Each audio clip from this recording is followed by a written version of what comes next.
The new gate is the most advanced MMORPG created using state-of-the-art technology. Players can roam around freely in this world with their favorite characters, defeat powerful monsters, and even make a huge fortune using trading. However, one day, this exciting MMORPG turns into a death game as the players get trapped inside it as they cannot log out, and death inside the game means death in the real world as well. With all of this going on, a wannabe Kirito named Shin steps up and decides to clear the game on his own. He eventually confronts the final boss, and following an intense battle, Shin manages to defeat it. He acquires some crazy, including the Transcended, the Accomplished, and the Liberator.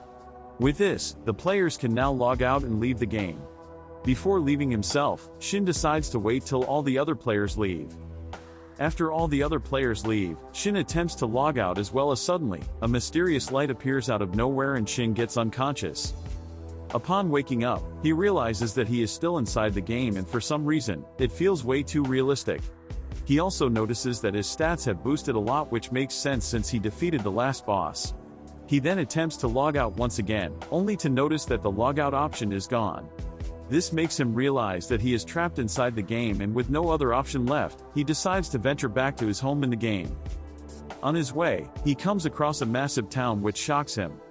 As soon as he reaches home, he witnesses some random losers threatening an elf to reveal the location of her master.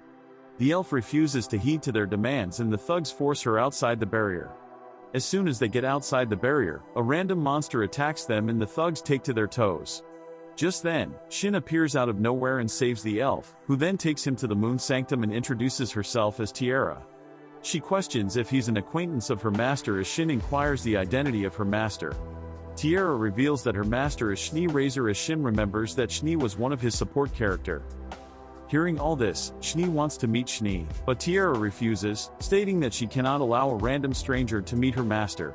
Following all this, Shin gets some important information regarding this world as Tiara tells him that Shin's race, High Humans, went extinct around 500 years ago, during the sunset on Prosperity. Shin immediately realizes that this sunset whatever must be when he defeats the final boss. In return for his information, Shin grants her a golden gill while ogling at her melons. He also addresses her as a beautiful elf, which shocks her because Schnee had cast an illusion spell on her to alter her appearance. She further reveals that an elf with black hair is a cursed sign of ill fortune. She further tells him that her black hair brings forth disaster and attracts monsters, and are the reason she was exiled from her village. Schnee was the one who saved her and cast this barrier around the shop. Within this barrier, Tiara is completely safe, and Schnee even altered her appearance using illusion magic, so people won't despise her. Hearing all this, Shin remembers something and utilizes the skill Analyze to appraise this curse. It is revealed that this curse is actually named the Cursed Gift, and he can even remove this curse. With this, he purifies Tiara off this curse, and some of her hair return back to being silver.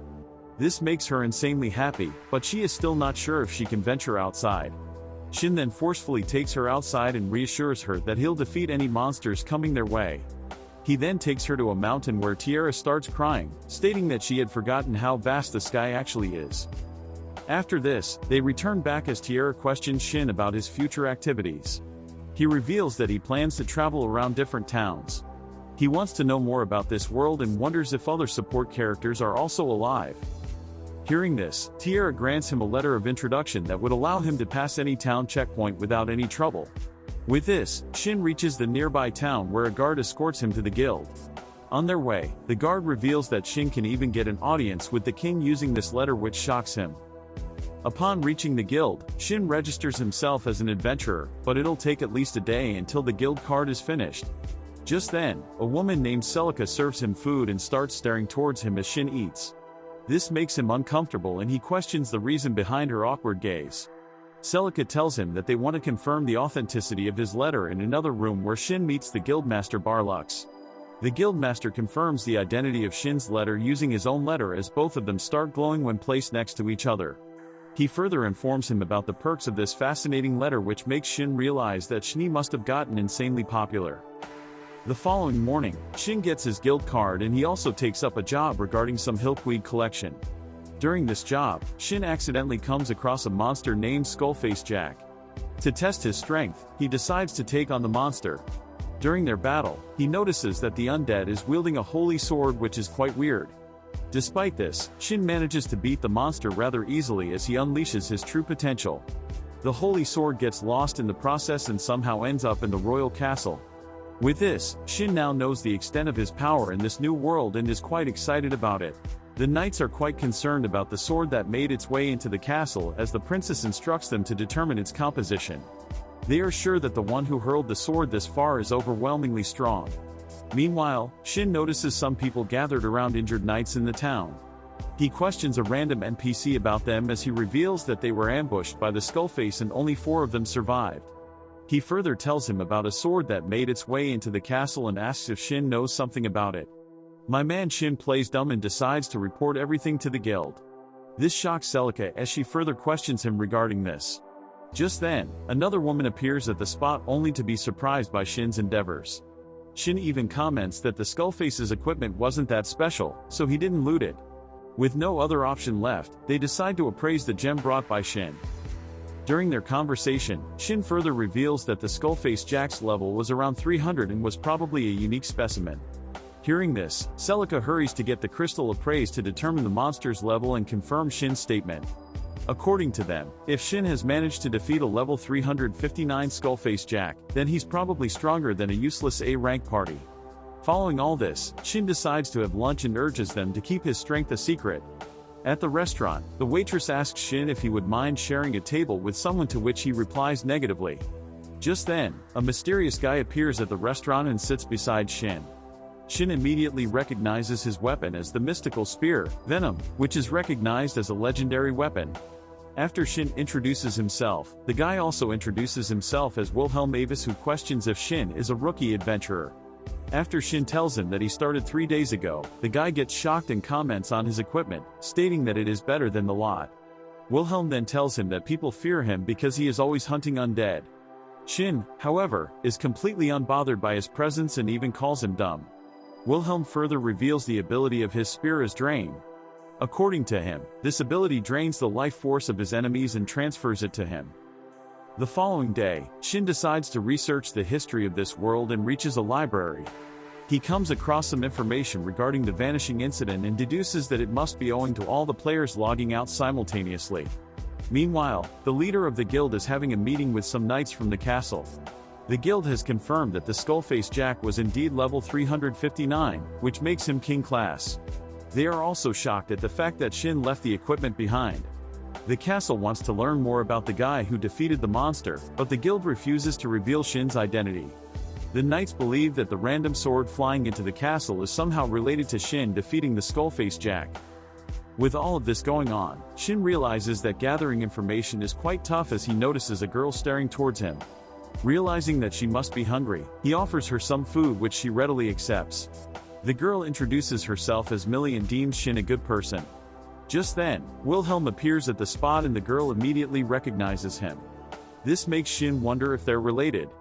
Wilhelm clears the misunderstanding by stating that Millie is an orphan and is an expert at running away, so he's always looking out for her. Before they head back, Millie asks Shin to save some fox in the northern forest, which shocks him. With no other option left, he decides to check out the forest. The following day, he heads towards the Moon Sanctum, where he meets Tiara and hands over some magic item she can use to communicate with him whenever Schnee returns. The reason he cannot use it to communicate with Schnee directly is because they are not acquaintances in this world. He also hands over a sword named the Blue Moon that only Schnee and Shin, himself, can wield. Following this, Shin heads into the forest and notices a barrier telling him to get the hell out of this forest. Despite this, he ventures further into the forest and comes across a shrine. As soon as he enters the shrine, he hears something crack, but avoids it and heads inside, where he comes across a fox. Realizing that the fox is poisoned and cursed, he utilizes his abilities to heal it. Suddenly, he notices some monsters approaching him and realizes that the cracking sound must be the barrier tearing apart. Much to his surprise, hundreds of undeads are gathered outside the shrine, and with no other option left, Shin beats the living shit out of them. Just when he thinks that everything is over, the fox statues guarding the shrine turn into monsters and ambush him. He attempts to subjugate them using Shadowbang, but the monsters free themselves by surrounding the entire area with black smoke and hindering Shin's vision. Now that he cannot visualize them, the monsters take full advantage of this and keep attacking Shin. The fox, however, guides Shin towards a magic circle that allows him to see the monsters despite all this smoke. Seizing the opportunity, Shin absolutely folds the monsters and ends it all. With all of this over now, Shin appraises the fox and realizes that it is actually an elemental, the highest tier monster in the new gate. The fox has also taken a liking to Shin, who wants to meet Millie again. Meanwhile, Schnee receives a message from Tiara telling her about Shin and is quite excited about meeting him. As they are heading back, Shin decides to keep the fox being an elemental a secret to avoid any chaos. For this purpose, he decides to formulate a contract with it and even names it Yuzua, who gets way too excited over this. Just then, Shin receives some messages from Tiara, who informs him that she managed to contact Schnee using the magic tool and succeeded. With this, they decide to head towards the guild and report everything to them. Seeing Shin, Celica and her sister start fighting over who will take the report from him, and it is decided that Celica will take the report. After this, Shin takes a look at some quests and comes across a plea from the church, requesting for a particular skill holder. Since he is curious about Millie's ability, he decides to accept this quest and heads towards the church. Upon reaching the church, he comes across a woman and introduces himself. He also inquires about Millie, which raises some suspicions, but after Millie recognizes him, the woman concludes that Shin is not a dangerous person. The woman then introduces herself as Tria from the church. Shin then questions Millie regarding the fox, asking if Yuzua is the one she wanted him to save. Following all these formal introductions, Tria reveals that they are looking for a particular skill holder with the skill Purify. Upon hearing this, Shin immediately accepts the quest and demands information regarding this world instead of gold or coins. Hearing this, Tria wonders if sharing information with a complete stranger would be fine, but Millie reassures her that everything would be fine. Tria then reveals that Millie's ability is known as Oracle, that allows her to visualize the future, further commenting that her prophecies have never been wrong. Considering all this, the church does not reveal Millie's ability to the outside world, fearing that unscrupulous people might come after her. She further tells him that adventurers like Wilhelm cooperate with them, and since he is feared by people, no one dares touch the kids. After all this, Shin inquires about the person willing to learn the Purify skill. Shin assumes that Tria would be learning this skill, but much to his surprise, it's the granddaughter of the late priest that works here who would learn this skill. She further tells him that they want her to inherit the church, and possessing the Purify skill would make the process a lot easier. With this, Shin and Yuzua play with the kids. One of the kids tells him that the person destined to become this church's priest is utter trash and wants the orphanage to be destroyed and they'll have nowhere to go. For this reason, they want Rashra to acquire the Purify skill, so she can inherit the church and save the orphanage. The kids get way too comfortable with Shin to the point that they sleep in his lap. Following this, Sister Rashia introduces herself to Shin as Tria reassures him that even though she is quite dumb, she's a hard worker. Before moving forward, Shin questions them regarding the spawning point of high-level undead monsters, as Sister Tria informs him that they usually spawn near the spirit planes. Just then, Wilhelm appears out of nowhere and questions Shin regarding his real motive. Sister Tria reassures him that Shin doesn't seem like a bad guy and things calm down.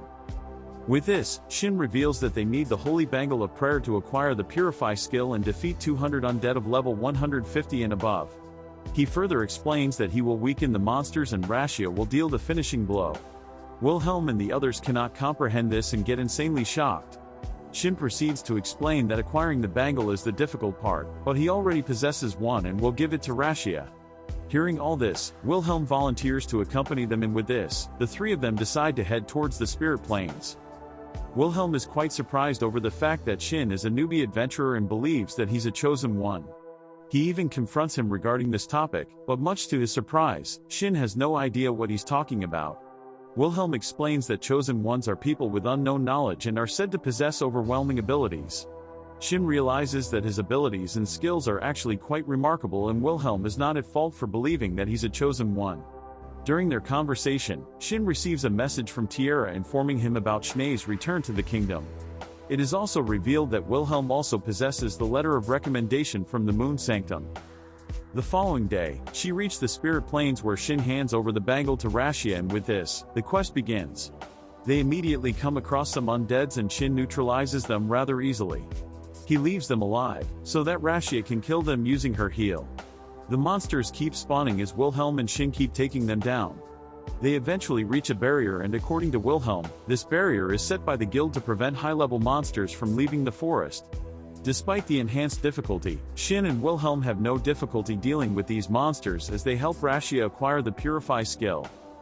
Meanwhile, the princess and some knights are up against a skull-faced Jack and get rid of it rather quickly. The princess, however, is concerned about the other party as a mysterious person volunteers to help them. That person gets rid of the skull-faced Jack with ease and saves their sorry asses. The knights also recognize her as Lady Schnee and are overjoyed. After saving their sorry asses, Schnee heals the knights with her magic. The knights inform her that the undeads have been escaping from the spirit planes even though they are not supposed to. They acknowledge the fact that Schnee is crazy strong and it makes sense since she serves besides a high human. After getting further info regarding the undeads, Schnee leaves the useless knights behind and begins searching for Shin. Meanwhile, Wilhelm is up against an ugly creature and manages to defeat it rather swiftly as he then instructs Rashia to finish it off. Just as she kills the monster, a mysterious light surrounds her which scares the living shit out of Will, but Shin reassures them that it is just a status effect. With this, Rashia has now acquired the Purify skill and they can now head back. As they are about to leave, Shin notices something strange and it turns out that the magic essence of all the monsters is gathering at one place and transforms into a massive level 804 Skullface Lord. The monster immediately gets rid of the barrier protecting the town and focuses its attention towards Shin. With no other option left, they take to their toes with the monster following them. Suddenly, hundreds of undeads also appear at the spot as will suggest that they should break through and escape. However, being the goody two-shoes he is, Shin instructs Will to take Rashia and leave as he releases his limiter. With this, he has now unleashed his full potential. Realizing that Will is just as useless as he looks, he even grants him a physical buff. With his abilities, he breaks through the undead and allows them to escape. Shin also wanted Yuzua to escape alongside them, but the clingy fox insisted on staying behind. As Shin is playing around with all these undead, Schnee notices a massive blast and approaches it. Shin also notices someone approaching him and realizes that it must be Schnee.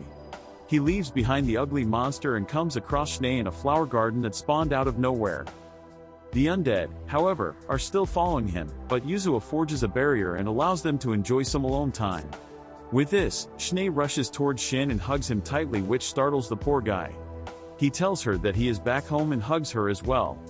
Now that their wholesome reunion is over, it's about time they get rid of the monster who is probably feeling lonely because Shin left him behind. Together, Shin and Schnee unleash a massive attack that gets rid of all the undead in the vicinity. Shin then utilizes his sword to finish off the Skullface Lord as well. Before dying, the monster utters some words which shocks Shin, but he ignores them just like you're ignoring your deadlines. Shin was hoping to get some intel from the monster, but failed to figure out anything. After this, Shin suggests that they have a chat since they have met after so long. He takes her to a mysterious place and elaborates that after defeating the final boss, he came across a large door in the boss room. Just as he crossed the door, he woke up in a meadow 500 years into the future. Schnee tells him that the support characters made a huge commotion because their masters had disappeared out of nowhere, which made her realize that Shin must have cleared the dungeon. However, one thing that troubled her was the fact that they should have also disappeared alongside the dungeon. Some of them even decided to search for their masters, but owing to the land crust upheaval and the state of confusion among the masses, the support characters went their own ways.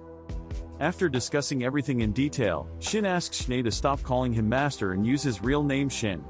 Schnee hesitates a bit, but manages to address Shin by his name. Why are they acting like a real couple though? Anyways, she then questions him regarding his future endeavors as Shin reveals that he wants to investigate the Holy Lands. Schnee then questions if Shin wants to return back to his world, to which he replies positively. This disappoints her a bit, but she keeps her calm. It is also revealed that Schnee remembers everything from their past and she knew that the support characters would disappear when the game is cleared. Following all this catching up and some useless conversation, Schnee questions Shin regarding Yuzua as he tells her everything about it. It turns out that Yuzua has also leveled up and can even converse with Shin now. He then forbids it to talk in front of other people, but they can still converse via telepathy. Yuzua also hides its tails and makes it look like a normal fox. Schnee gets surprised to know that Shin has managed to tame an elemental since no one has ever achieved that feat. With this, Shin decides to explain everything to Rashia and Will before they report it to the guild. They somehow manage to catch up to them as well. Meanwhile, the worthless princess investigates the rift created by Shin's sword and even discovers the weapon.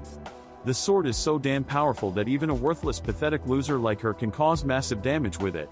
One of the knights hypotheses that the sword was forged by a high human named the Ebon Blacksmith. The knight postulates that the sword was forged by a high human named Ebon Blacksmith. Hearing this, the princess reminds him that the high humans are already extinct, but the fact that this sword exists means otherwise. The princess then questions if this Ebon Blacksmith is the proprietor of the Moon Sanctum, to which he replies positively. Meanwhile, Wilhelm settles down to question Shin regarding his whereabouts and who the hell he actually is. The thing that shocked him the most is the fact that Schnee Razor, who never bows to anyone, calls Shin his master. Shin attempts to dodge his questions by blaming Schnee for everything, but Wilhelm sees right through his camouflage and urges him to answer honestly. With no other option left, Shin reveals that he is actually a high human, which explains his overwhelming abilities and skills. It is also revealed that Shin is actually a swordsmith, as he even offers Wilhelm to sharpen his blade.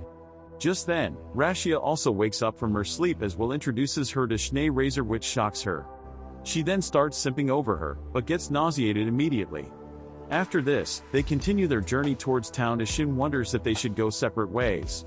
Will reassures him that he'll handle everything, but Shin is still concerned about this and assures his cooperation if anything happens. He also hands over an item to send messages if something comes up. Despite all this, Will is hesitant to let outsiders get involved in Church's matters, but Shin still persists and forcefully hands over the item. With this, Will leaves for the church as Shin and Schnee head towards the Moon Sanctum. Just as they reach there, Tiara gets shocked and welcomes Schnee back. She completely ignores Shin and starts blabbering about some guy who wanted to meet her. Suddenly, she notices Shin standing beside her and gets even more shocked. Schnee suggests that they have dinner as Tiara wonders if Shin will eat alongside them. Schnee then introduces Shin as the proprietor of the Moon Sanctum. This makes Tiara realize that Shin is actually the legendary high human and also apologizes for her rude demeanor. Shin then introduces Yuzua as his elemental pet. After this, all of them settle at the dinner table where Schnee had prepared special dishes for this occasion. Tiara notices some sort of aura oozing from these dishes and questions Schnee regarding the ingredients. Shin informs her that they use the meat of thermal lion and orc king, vegetables are blood radish and kalima onions. Schnee comments that she didn't have enough time to use more premium ingredients, but Tiara is already losing her mind by all this. She asserts that all these ingredients are insanely rare and aren't cooked like this. Shin then questions Schnee regarding that aura as she tells him that animal meat emits life force. Following dinner, Schnee reveals that other support characters are also living freely. This relaxes Shin as he is glad to know that they are not stuck on finding their masters and are enjoying their lives. Just then, Tiara starts speaking some gibberish, which makes Shin realize that she is drunk. With no other option left, Schnee takes Tiara to her room as Shin also heads to sleep. He changes into his night clothes and settles down with Yuzua lying on his legs. Later on, Shin feels something soft and warm pressing at him. Just as he opens his eyes, he finds Schnee lying beside him, which shocks him. He somehow manages to suppress his nasty desires and keeps calm. Suddenly, he notices tears rolling down her cheeks, contemplating him to think what they actually mean. He apologizes to Schnee for everything and goes back to sleep. The following morning, Shin wakes up to Yuzua being evolved into her human form. Seeing a child without clothes turns him on, but he manages to suppress his nasty desires once again. He brings out some clothes for her and after wearing them, they head downstairs where Schnee compliments Yuzua's Hakama. After this, Shin questions Yuzua regarding her presence in that temple as she tells him that it was less painful there. She further tells him that 500 years ago, a massive catastrophe took place and split the earth. She tried her best to prevent the ground from splitting, which makes Shin realize that the elementals must have prevented the cataclysm from obliterating humans entirely. They then decide to express their gratitude towards Millie and bring something for her as well. Schnee suggests that they take kafal for her, which is a baked sweet taught in Tiara's elf village. She also wants Shin to restock swords, so they can continue their business. Before that, Schnee urges Shin to meet someone named Gerard, who is a high beast and one of the NPCs. According to Schnee, Gerard gathered all the beast tribes and formulated his own kingdom named Farned Beast Alliance. He was also recognized as the first Beast King. Keeping his lifespan in mind, Shin wants to meet him as early as possible and decides to leave the following day. Schnee also wants Tiara to travel alongside them because they can now carry the Moon Sanctum with them. With this, Schnee suggests that they split their work to prepare for this journey. Shin decides to take up some quests near Farned to boost his ranking. Schnee then suggests formulating a party so they can communicate freely among themselves. She also wants Tiara to register as an adventurer now that she can go outside. With this, Shin forges some swords to restock their inventory. During all this, Tiara appears at the spot and apologizes for taking so long. Seeing her massive melons, Shin gets flustered and even gets scolded by Tiara for this. He's just a guy in the end. After this, Shin takes her to the town where Tiara gets shocked by the insane crowd. Shin comments that she's like a kid going to a theme park and instructs her to not get overexcited. Tiara then grabs his hand and starts walking blindly. Shin asks if she knows the way to the guild, to which she replies negatively and gets embarrassed. With this, Shin leads her to the guild where he gets promoted to rank E owing to his heroics. Even though he should be rank A or even higher, such a sudden increase in rank won't be appreciated by other adventurers. The nosy woman then questions Shin regarding his relationship with Tiara, wondering if they are lovers. Shin explains that they are just strangers who met recently and have formulated a party. The woman, however, still persists and even comments about them holding hands. Being the dimwit he is, Shin fails to comprehend what's happening and decides to change the topic. He then questions the women regarding the Holy Lands, but she refuses to give him information since it is classified and only available to adventurers ranked above B. With no other option left, Shin asks her about some quest near Fenrid since they are heading towards it. The woman tells him about a quest to escort a horse carriage to Bayruin. Upon hearing this, Shin immediately accepts the quest alongside Tiara and both of them head outside. Shin decides to visit the church before heading to Fenrid and comes across Rashia, who starts simping over Tiara after knowing that she is Schnee's disciple. Following all this introduction, Shin meets Millie and it is revealed that the orphanage is now safe owing to Shin's efforts.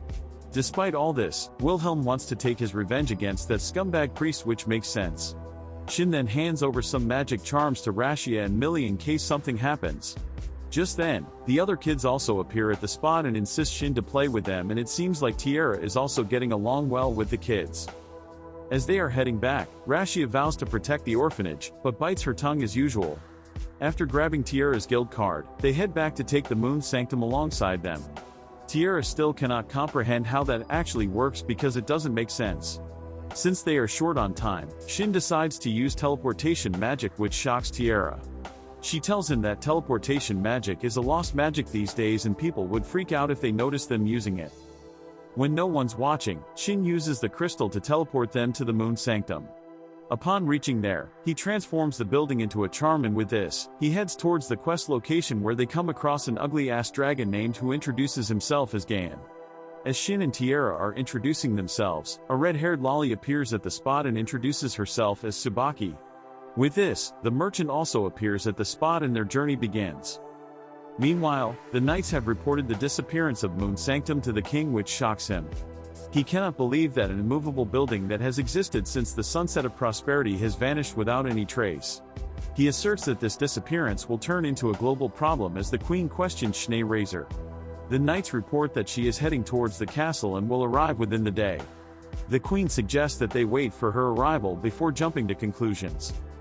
With all of this going on, Gain questions if Shin and Tiara had killed someone before, which shocks Tiara.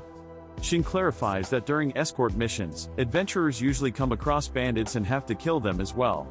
Shin then suggests that they reveal their abilities to each other, to which all of them agree. Gain explains that he's an A-rank adventurer and belongs to the samurai class. Tsubaki is an E-rank adventurer and is a brawler.